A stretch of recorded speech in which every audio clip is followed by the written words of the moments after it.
For fuck's sake, for fuck's sake. What we gonna do, what we gonna do? For fuck's sake, for fuck's sake.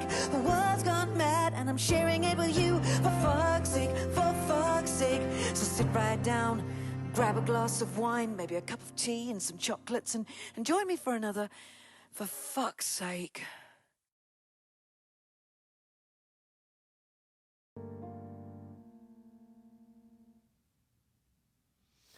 Welcome to yet another For Fuck's Sake, for fuck's sake. Matt, it's for fuck's sake yet again. Where does the fucking week go?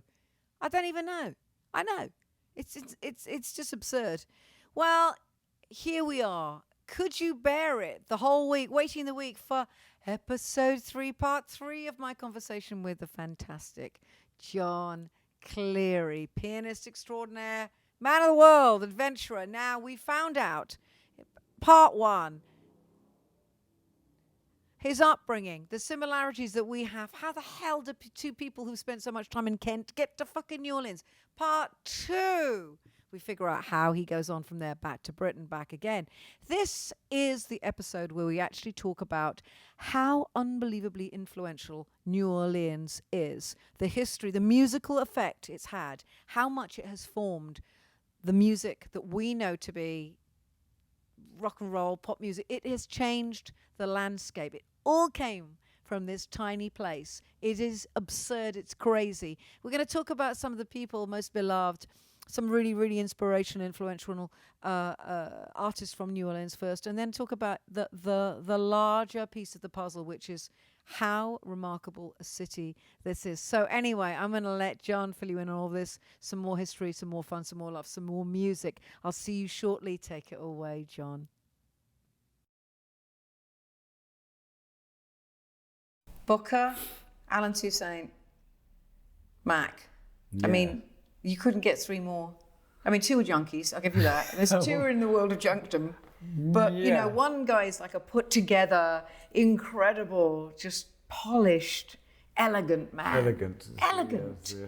One is the Bayou Maharaj, as they call him now. But, you know, he's this like eccentric out there gay man dealing, you know, I mean, it's just everything, every possible thing against him, and a junkie, of course. And then there's Mac, who's larger than life too, but exquisite. I mean, this, you know, I've read, of course, biographies of him and his stories, and I am like my jaw is on my chin is on the floor. His life, I mean, from, you know, getting the fingers shot off and the guns and the everything else and the gangsters and the pimps and the everything else. It's just I think he modelled his story a little bit on guys like Jelly Roll Morton. Do you think he and did? Mac was a great raconteur, was he? a great storyteller and raconteur. And I don't think you should ever let the truth get in the way of a good story. I should do that a bit more about myself. I should make up that I'm really exciting and devilish. But what you said, you know, we were talking about putting yourself in the right place at the right time. I've never met a musician who I admired and adored, who I thought was exceptional, who was ever any good at self-promotion.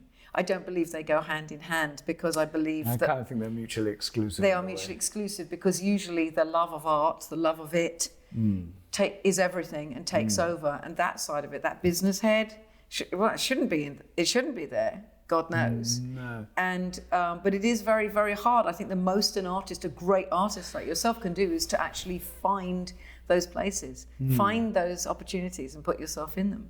But, you know, the self-promotion, never come No, across the music has to speak for itself, really. Yeah. But it can be kind of a long waiting game. Oh, for God's sake. It's the longest, hardest, rockiest road. But, you know, if you're in it for the long haul, That's it. then the scale of everything is stretched out. So, I mean, you know, it's always been my intention to do this until I physically can't do it anymore. Oh, I'm with you on that one. I'm with you. So I was patient, really.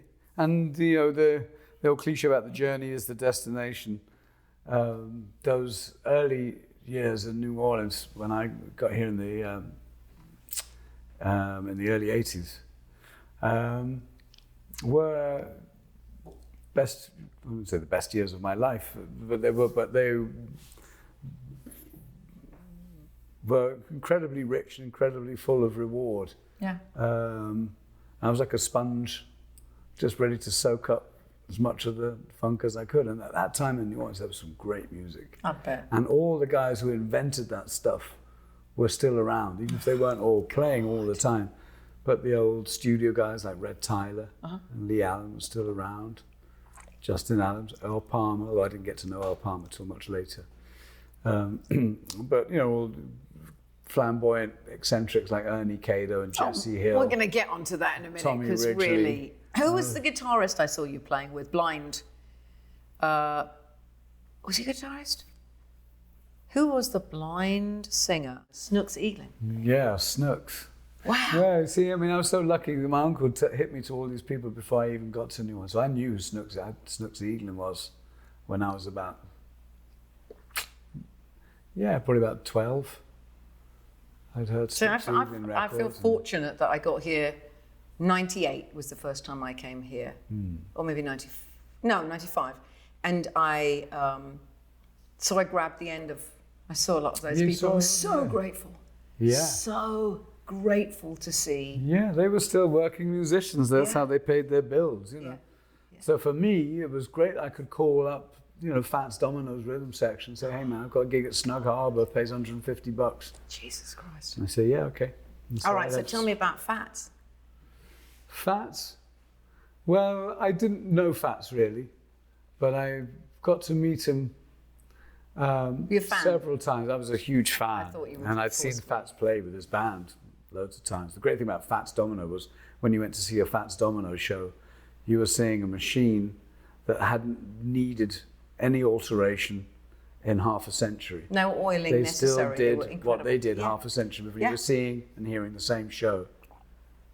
It was half a century old and it sounded Amazing. fresh Yeah. and new and just worked really, really Yeah. well. I started going over to his house towards the end of his life and to visit him, and I'd play the piano and he would come sit next to me and play the piano. Oh. And played like double boogie woogies and things like that. He had pretty bad dementia at that point and would forget stuff. But you know, music cuts through that I was fog. going to say, yeah. So I would sit down and go.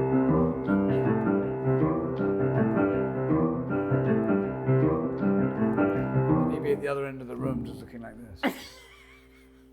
Maybe a few other people milling around in conversation, but it was almost like there was a path through the fog and it was the piano.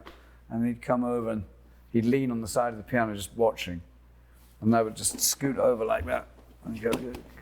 And so I'd be going. And he'd reach over and go. So great. It's the last. Yeah. That's why it makes it. That's why it's so remarkable. It is always the last thing that people hold and hear, and people with Alzheimer's, people with dementia, they can still sing songs. If you play something, suddenly they're like they're there, they're alive. Yeah. That's a beautiful, beautiful story. Now his house, am I right? I've got this right. Had keys. It had the musical notes.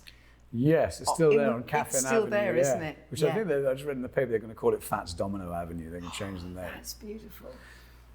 But he was a character, Fats. They had a film crew coming over there one time to interview him. Yeah.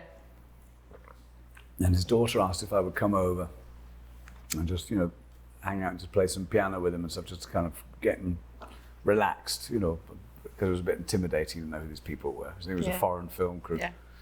And until that time, he had been drinking Heineken. He developed a taste for Heineken. And his daughter and people that cared for him thought it wasn't necessarily a good idea to be drinking lots and lots of Heineken. So they substituted O'Doul's, which is alcohol-free, but it also comes in a green bottle, and just neglected to tell him that it wasn't That it Heineken. wasn't a So he thought he was Heine- drinking Heineken. I was very happy, just chugging lots and lots of beers, but remaining he loved sober, Heineken yeah. so much that when this crew came over, they were trying to coax him onto the piano and trying to get answers out of him for interviews and whatever. They'd pretty much given up, and they were on the way out when, because he disappeared and gone into his bedroom where he had an electric piano. Yeah. And as they were about to leave, they heard the piano coming from the bedroom. They thought, should we plug everything in? Is this one? Come on, let's try and see if we can get one last chance of getting Fats at the piano. And so they sneaked the door open with the cameras, and there's Fats. Smiles at him. And then he starts singing, I found my thrill, drinking all kind of beer. And he pulls out the beer.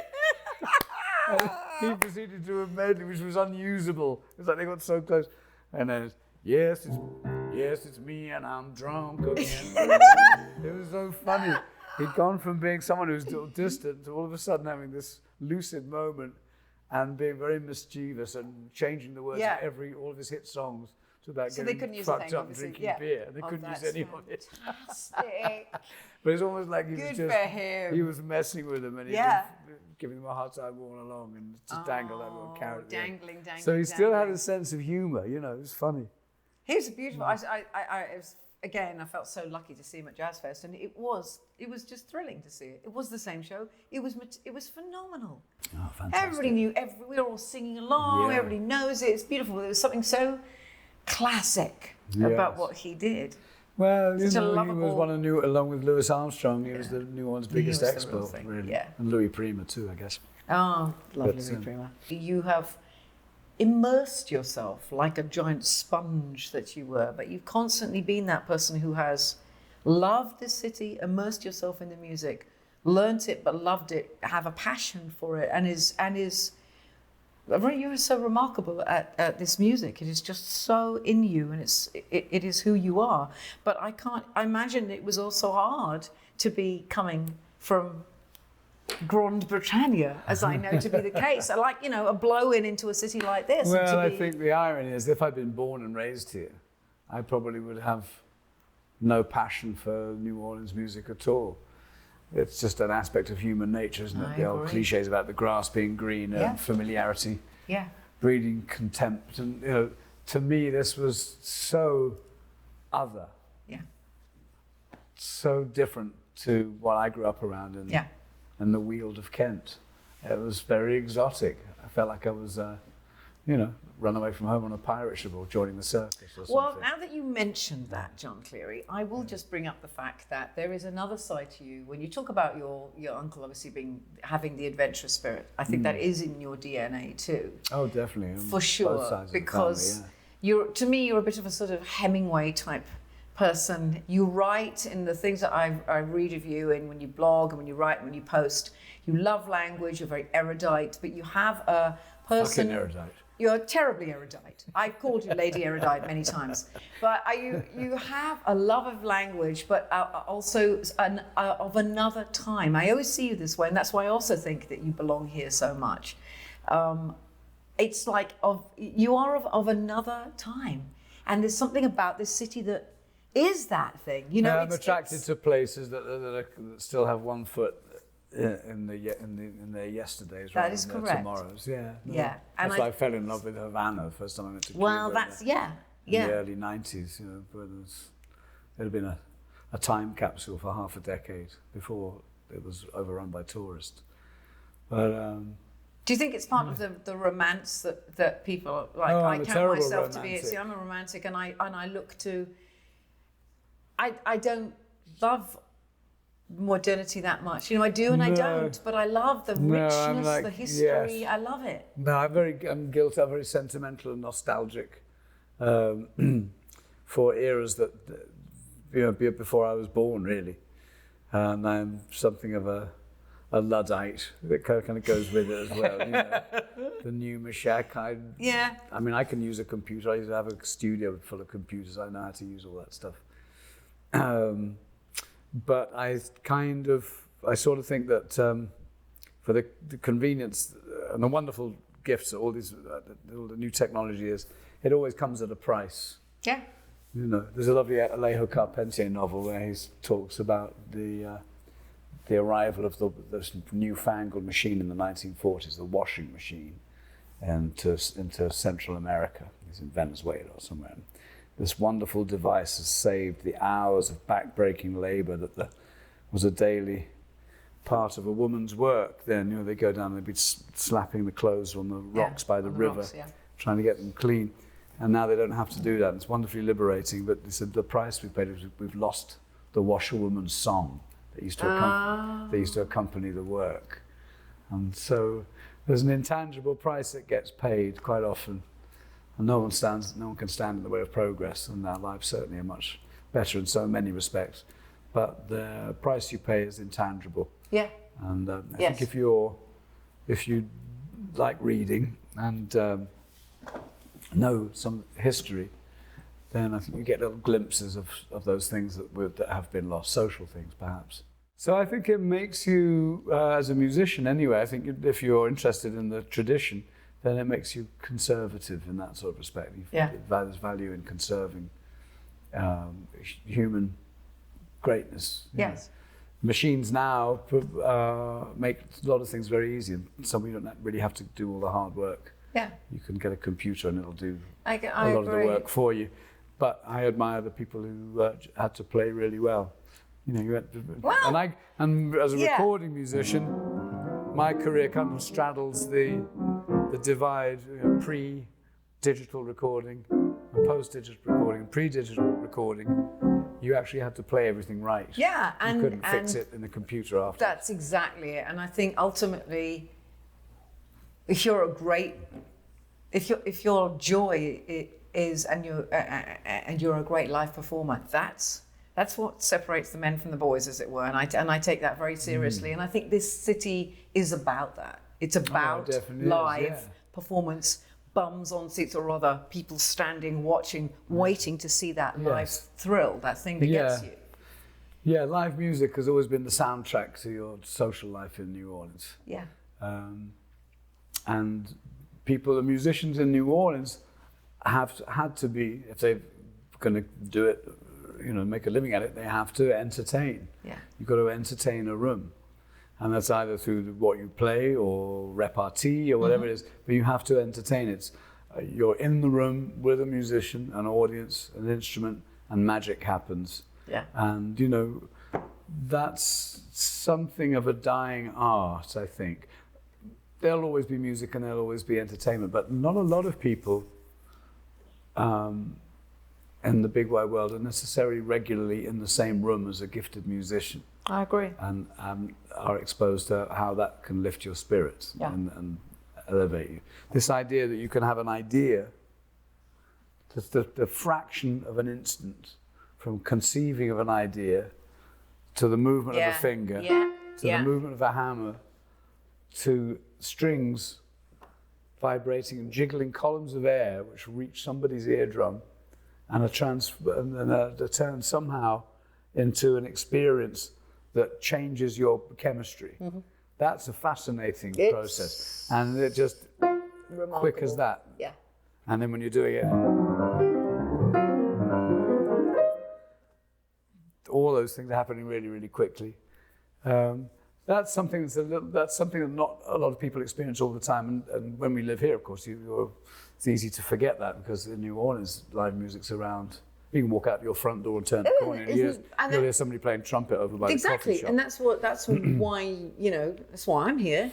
That's why people like Pedro wants to is like I want to come and live here, because I don't know anywhere else. Other places feel very impoverished in comparison, because I do think that there is nothing like being in the room with live performers. There's nothing comes close. I feel that as a person, as an audience member and as a musician, there is no conversation like this. No. There is nothing that gives me hair chills, goosebumps, all those things, and it's that is magical. Yes. It is an incredibly magical I thing. think there's something a lot of people haven't really thought out about New Orleans music, and don't perhaps realize until you point it out, which is that New Orleans jazz is the folkloric music of the city. And everyone's familiar with the term world music now. World music is considered something sort of ethnic and regional that is not mainstream. But this is the original world music, because what they did here 100 years ago was so good and acknowledged by everybody as being so good and so exciting that it spread, I'd say like a virus, because that's not a good analogy to use right now, but it spread so rapidly around the world. Yeah. that sound of New Orleans jazz. It was so exciting that over the period of half a century, it really became the template on which modern popular music was built. Yeah. And so that what is mainstream, or the basic conventional building blocks of the mainstream, are all built on a tiny aspect of world music that came from this city.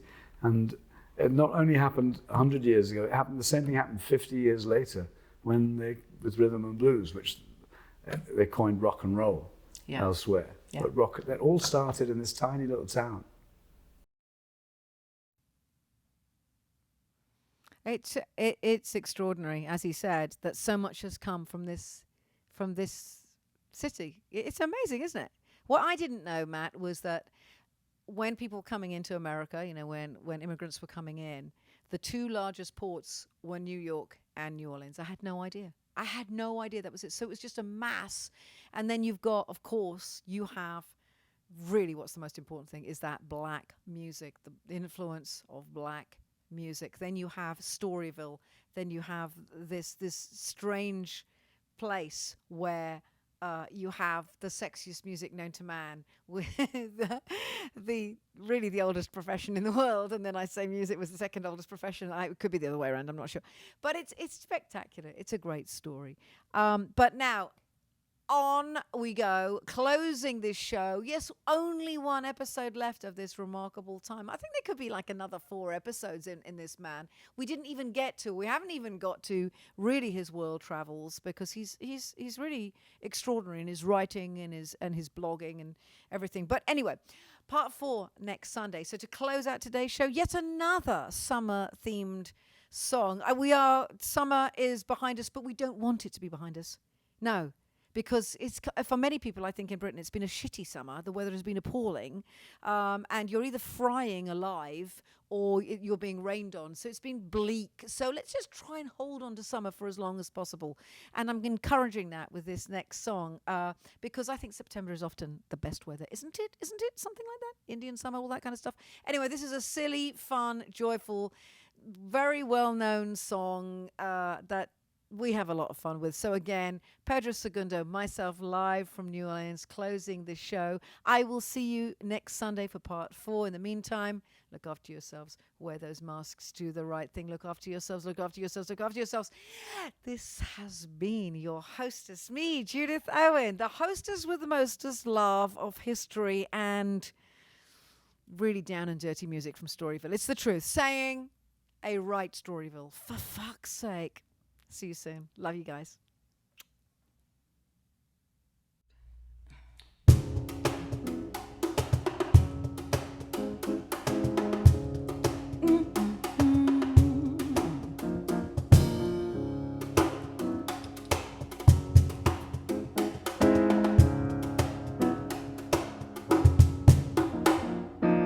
Hot summer streets and the pavements are burning.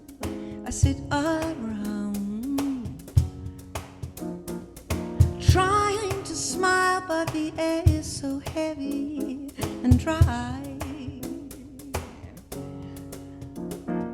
Strange voices saying, what did they say? Things I can't understand. It's too close for comfort, this heat has got right out of hand. It's a cruel, cruel summer, leaving me here on my own. It's a cruel, cruel summer. Now that I'm all alone, all alone.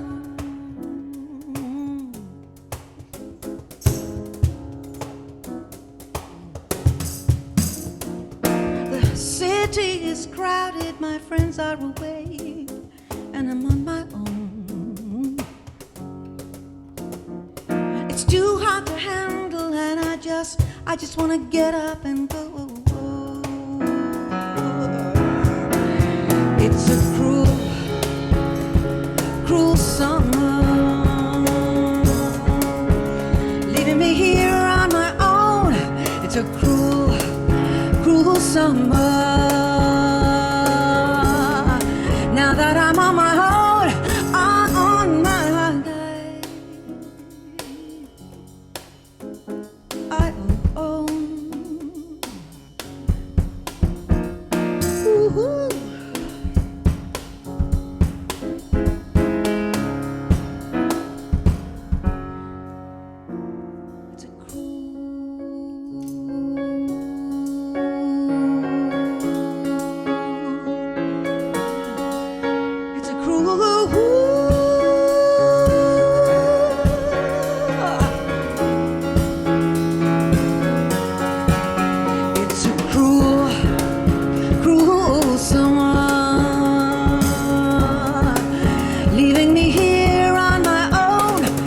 so cruel, cruel summer.